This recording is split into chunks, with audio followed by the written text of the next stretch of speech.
இல்லைங்களா? அறுவடி சோளம் குத்தி ஆடு மாடு வண்டி கட்டி அடுப்பு வேலை விழிச்சாங்க அன்னைக்கு. இன்னைக்கு அரைப்படிய ஆக்கிட்டு ஆம்பளைய மறுக்கிட்டு அடுப்பு மூட கடுக்கிறாங்க இன்னைக்கு.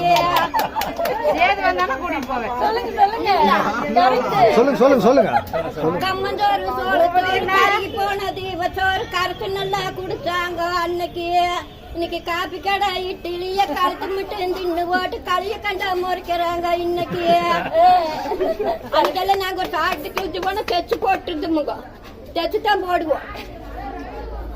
கந்த துணி வீத்த துணி பொறிஞ்சு போனா வீத்த துணி பொறிஞ்சு நல்லா கட்டுனாங்க அன்னைக்கு.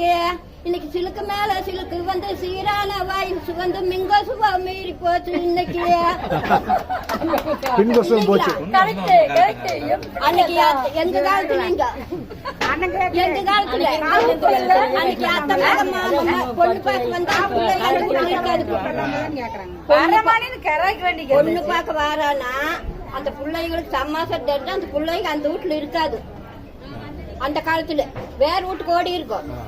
அப்படி அத்தை மக மாமமாக ஆம்பளைக வாரானா அடுத்த வீடு தாண்டு நாங்க அன்னைக்கு. இன்னைக்கு அத்தை மக மாமமாக ஆம்பளைக வாரானா ஆறுக செஞ்சு இலை கட்டி பாவாடைய கட்டிட்டு பவுடர் பூசிட்டு பசுப்பு நட நடக்கிறாங்க இன்னைக்கு. பசுப்பு நட ஆமாங்க. தப்பா நினைச்சுக்காதீங்க.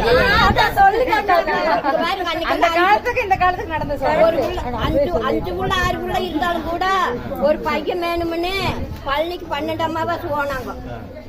12 அமாவாசை போவாங்க. அன்னைக்கு 5-6 பிள்ளைங்க இருந்தாலும் ஒரு பையன் வேணும்னு அன்னைக்கு அவ்வளவு 10 உருப்படி பெத்தெடுத்தாங்க. இன்னைக்கு எப்படின்னு தெரியுங்களா? இன்னைக்கு அன்னைக்கெல்லாம் புள்ள குட்டி வேணும்னு கோயம் போனாங்க கும்பிட்டாங்க சாமிகளை அன்னைக்கு.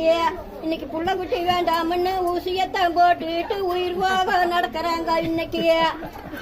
உண்மைங்களா இல்லையோ? இன்னைக்கு அந்த பிள்ளைக்கு பலனா இருக்குதுங்களா?